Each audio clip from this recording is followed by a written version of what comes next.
Hello everyone, welcome back to the channel Learn with Nishman. So today we are going to discuss ordinance making power of the president, and it is given in article 123.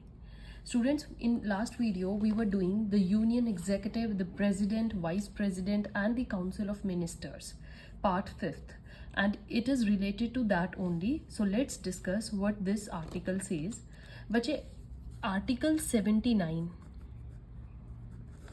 Okay, in 79, if you see, you will find that parliament consists of, I'll make a flowchart for you, like this is the parliament, and it consists of Rajya Sabha, Lok Sabha and president. ऐसा ही है. So yes, president is part of parliament. अगर आपसे कोई question पूछ ले, president जो है parliament की पार्ट होता है. Ultimate objective of parliament is law making. So parliament क्यों बनाई गई? For law making. It's the law maker body. Okay, कोई भी कानून किसी भी हाउस में एज अ बिल पास होना चाहिए, तभी वो कानून बनता है. ठीक है, बिल की तरह पास होगा. It doesn't become law until it is signed by the president. फिर क्या होना चाहिए? Signed by our respected president. तो इस बात से हमें यह पता चलता है कि प्रेसिडेंट फिर किसका पार्ट हुआ?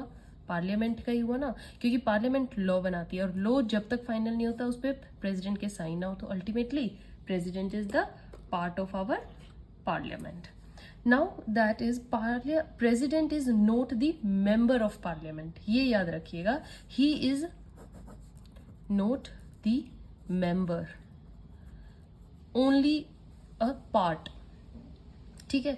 Now your article 123 says ordinance में भी एक तरीके से कानून बनाए जाते हैं by president as some like the law made in parliament. जैसे लॉ पार्लियामेंट में बनते हैं, ऐसे ऑर्डिनेंस पावर जो है प्रेसिडेंट की, उसमें भी कानून बनाए जाते हैं. Parliament is ultimate legislative body, right. There may be some situations urgency जहां पर पार्लियामेंट का या तो दोनों ही हाउसेज सेशन में ना हो या एक हाउस सेशन में ना हो, राइट. ऐसे ही होता है ना बच्चे, ड्यूरिंग या इन बिटवीन बाय चांस कोई अर्जेंसी आ जाए तो इसमें कोई लॉ बनाना है, राइट. जैसे हमारा एक ईयर है, राइट, और ये हमारे सेशंस हैं. तो सेशन होते हैं ना, ये फर्स्ट सेशन हुआ, ये सेकंड सेशन हुआ, ये थर्ड सेशन हुआ. सिटिंग सेशंस होते हैं और during these sessions he law पास होते हैं. तो इन बिटवीन या तो कोई टाइम पीरियड हो जिसमें उस टाइम पे एकदम से ज़रूरत हो गई उस लॉ की और सेशंस जो हैं वो अभी बैठ नहीं सकते हैं, तो उस टाइम पे उस लॉ को पास करने की अथॉरिटी किसके पास होती है? या for any some reason sessions बैठे ही नहीं, तो उस टाइम पे जो लॉ पास होने थे उस टाइम के लॉ को कौन पास करेगा, right. So during in between by chance any emergency comes, तो जो उस टाइम पे जो लॉ बनाने हैं वो किसके अंडर पास होंगे? Under article 123. ध्यान से समझते जाइएगा बच्चे. President will make the law because he is executive constitutional head of the nation. पढ़ा था ना बच्चे, एग्जीक्यूटिव, और you can say he is constitutional head, right. Example ले लीजिए आप, निर्भया कांड हुआ दिल्ली का, उसको डील करने के लिए प्रेसिडेंट ही ordinance through criminal law amendment लेकर आए थे, राइट. इन निर्भया कांड केस जो प्रेसिडेंट थे उन्होंने ही criminal law amendment act pass किया था. ठीक है. अब ये बताइए, क्वेश्चन ये उठता है कि ऑर्डिनेंस जो है वो किन बातों पर बनता है, किस सब्जेक्ट पर बनता है, राइट. फर्स्ट पॉइंट याद रखिएगा हमेशा, दैट ऑर्डिनेंस हमेशा एब्सेंस ऑफ सेशन में ही बनना चाहिए. अगर प्रेसिडेंट ऑर्डिनेंस पास कर रहे हैं under using this power of article 123, it could be passed only during absence of session is there. अगर पार्लियामेंट का सेशन हो रहा है तब प्रेसिडेंट के पास ये पावर नहीं होती है। अगर ऑर्डिनेंस ड्यूरिंग द सेशन में बना दिया तो it shall be null and void. Okay, so president's power is not ordinary but only extraordinary and they can be exercised only during the absence of session, right? अब question उठता है president का जो ordinance है वो बनता कैसे है, राइट? कैसे पास होता है? देखिए, जनरली पार्लियामेंट जिन मैटर्स पर लॉ बना सकता है वो कौन से मैटर्स होते हैं हमारे, राइट? कौन से मैटर्स होते हैं जो कि आर्टिकल 245 और 246 में 7th शेड्यूल, राइट, में दिए गए हैं। यूनियन लिस्ट के सारे matters like defence, currency, foreign affair, atomic energy, banking, censor से related all these. Current list के on which both parliament and state legislature can make law. तो समझ में आया, यूनियन लिस्ट होती है और कंकरेंट लिस्ट होती है। ये दो ऐसे सब्जेक्ट एरियाज हैं जिन पर प्रेसिडेंट अपनी ये पावर अप्लाई कर सकते हैं। President can make laws only on the matters mention in the union list plus concurrent list. Remember that, PT या इंटरव्यू में क्वेश्चन पूछ लिया जाता है। Always read president with Article 74. President shall act on the aid and advice of Council of Ministers headed by PM. तो यहाँ पे हम जो भी प्रेसिडेंट की बातें चल रही हैं वो मान के चलिए we are talking it according to Article 74 that whatever he will do he is going to do with the advice of our PM and its Council of Ministers. Right बच्चे? So real ordinance power is in the hands of, ultimately अगर पूछा जाए किसके पीछे है, सरकार, the government, because president को भी किसके अकॉर्डिंगली चलना है, काउंसिल एंड मिनिस्टर्स। और एकदम से विदाउट सेशन कोई लॉ पास करवाना है तो वो कौन करेगा, हमारा प्रेसिडेंट। और प्रेसिडेंट किसके अकॉर्डिंग करेगा, council of minister. Council of minister कौन है, करंट गवर्नमेंट, सरकार। इसलिए सरकार सरकार है। Is there any limitation on president's power under article 123? क्या इसमें कोई लिमिटेशन भी दी गई है बच्चे? मतलब is he free to make any time और इज देयर एनी लिमिटेशन? देखिए, president is bound by same rule as parliament is bound. Okay, parliament have certain limitations while making law. Article 13 हमें देता है ना, parliament can not make any law which is in contravention with the fundamental right. हमने पढ़ा है कोई भी law ऐसा पास नहीं हो सकता जो फंडामेंटल राइट्स के कॉन्ट्रावेंशन में हो। And similarly this also applies in article 123। President also can not pass any such ordinance which is against our fundamental right, or you can say article 13. This is the contravention, otherwise it will be void. So in the same manner president is also bound by article 13. अब parliament can amend the provision but with subject to basic structure. By chance कोई president ने ordinance pass कर दिया, अब जब parliament का next session होगा ना बच्चे, वो उस ऑर्डिनेंस को थोड़ा अमेंड कर सकती है। ये चीज याद रखिएगा, ठीक है? वो उस प्रोविजन को अमेंड कर सकते हैं but with subject to basic structure. जिस लिए वो बनाया गया है वो बेसिक स्ट्रक्चर ना हट पाए, ठीक है? आप उसको नहीं मिसयूज कर सकते हो, उसको पे कोई इफेक्ट नहीं होना चाहिए। Only you can pass any amendment if it is for the public justice, natural justice, but not for whims or wishes. Now we have a case, famous case बच्चे, Kesavananda Bharati versus state of Kerala.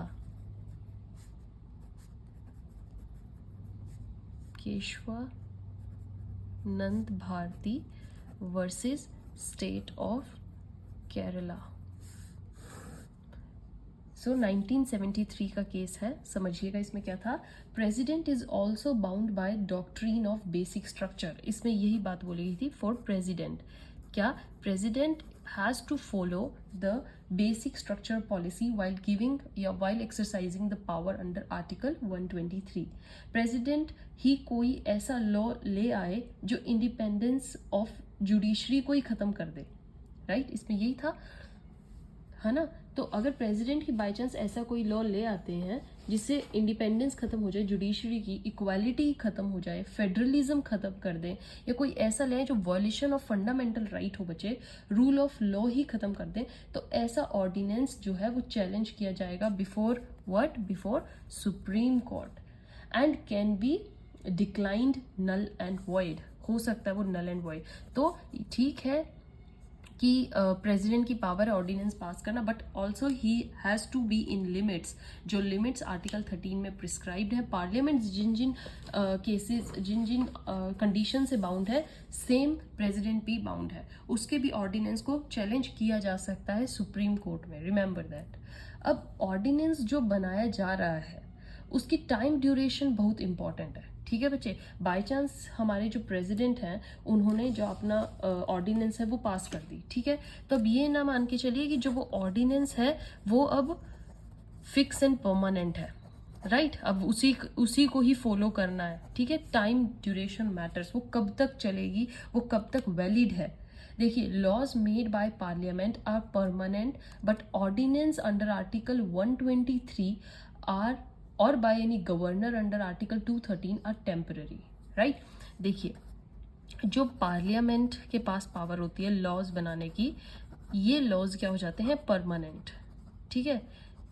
Permanent means until and unless any amendment is made in them, ये हमें follow करने ही करने हैं, right.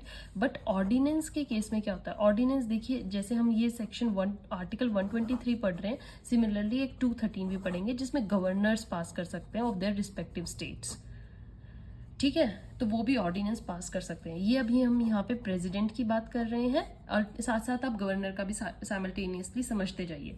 तो इन्होंने if कोई ordinance पास किया है, ये अभी लॉ नहीं बना है, रिमेंबर दैट, ये जस्ट ऑर्डिनेंस है, and these are that's why temporary, ये परमानेंट नहीं होते। टेम्पररी कब तक, for the time being, for to deal with unforeseen urgency level and will become permanent if within, देखिए ये just for the कोई एकदम से ऐसी सिचुएशन आ गई है जिसमें उस लोगों का बनना जरूरी है, जैसे निर्भया कांड केस था, तो ये जब तक टेम्पररी है, जब तक just to deal with unforeseen urgency, मतलब कोई एकदम से अर्जेंसी आ गई है और उसको डील करने के लिए ये तब तक जरूरी है, ठीक है। एंड विल बिकम परमानेंट, ये परमानेंट तभी बनेंगे if within 6 weeks it gets approved from parliament, ठीक है। विद इन 6 वीक्स इनको पार्लियामेंट का जब सेशन होगा स्टार्ट, उसमें से अप्रूव करना जरूरी है 6 वीक्स के अंदर अंदर, तब ये जाके if approval yes then they will become permanent. समझ में आया बच्चे। लेकिन अगर बाय चांस अगले सेशन के आने में अभी 3-4 मंथ्स पड़े हैं, ठीक है, 6 वीक से ज्यादा का टाइम है, तो क्या होगा भाई, 6 वीक्स भी हैं, 6 वीक्स के अंदर अंदर होने चाहिए, तो इसका मतलब वो 6 वीक्स के बाद अल्टीमेटली खुद से ही खत्म हो जाएगा ऑर्डिनेंस। बताइए क्या कर सकते हैं। देखिए तब क्या होगा, तब जब भी सेशन आएगा उसके फर्स्ट डे से 6 वीक्स के अंदर अंदर पार्लियामेंट से अप्रूव करवाना पड़ेगा, ठीक है। बाय चांस नेक्स्ट सेशन में अभी टाइम है, ठीक है, तो जो नेक्स्ट सेशन जैसे ही स्टार्ट होता है, बाय चांस ही स्टार्टेड, तो विद इन 6 वीक्स उसको अप्रूवल बाय पार्लियामेंट मिलना चाहिए। समझ में आया बच्चे, ठीक है। इसको बिल की फॉर्म में पास करवाना पड़ेगा, जैसे ही अप्रूव हुआ फिर पार्लियामेंट में बिल के फॉर्म में आएगा। अगर रिजेक्ट कर दिया तो लैप्स हो जाएगा, gap between first session second session can be of 6 months, right. अब आती है बात, क्या ऑर्डिनेंस जुडिशियल रिव्यू के दायरे में आता है, मतलब जो ऑर्डिनेंस हमारे प्रेसिडेंट ने पास किया है क्या उस पर रिव्यू हो सकता है। यस, बिल्कुल हो सकता है, मैंने बोला था ना सुप्रीम कोर्ट में आप अप्लाई कर सकते हैं। यस, ऑर्डिनेंस, ये हमारे ऑर्डिनेंस जुडिशियल रिव्यू में आता है। प्रेसिडेंट की सेटिस्फेक्शन लेवल चेक करने के लिए हमें चेक करनी पड़ती है कि ऐसी क्या नीड थी जब ऑर्डिनेंस बनाया, मतलब ऐसी क्या अर्जेंसी थी, क्या ये प्रेसिडेंट ने अपने जस्ट फॉर द विम्स के लिए तो नहीं बनाया, और is there any in real some urgency, ठीक है। ऑर्डिनेंस में ये ना लगे कि पॉलिटिकली इंटरफेयर है, ठीक है ना, इंटरफेरेंस है कि जो हमारे काउंसिल ऑफ मिनिस्टर्स है उन्होंने प्रेसिडेंट पे एक तरीके से दबाव तो नहीं बनाया उसको पास करने के लिए, या इसका मिसयूज तो नहीं हो रहा है फॉर जस्ट आर्बिट्रेरी पावर्स। समझ रहे हैं बच्चे?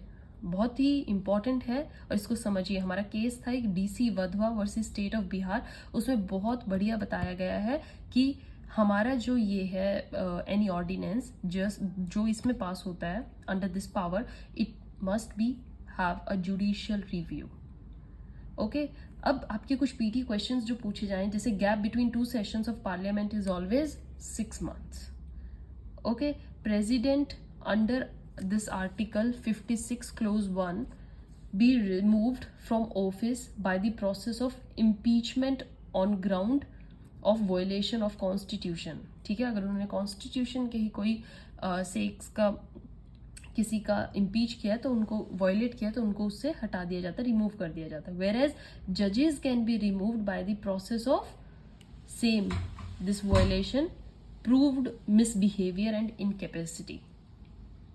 ठीक है बच्चे, समझ में आया?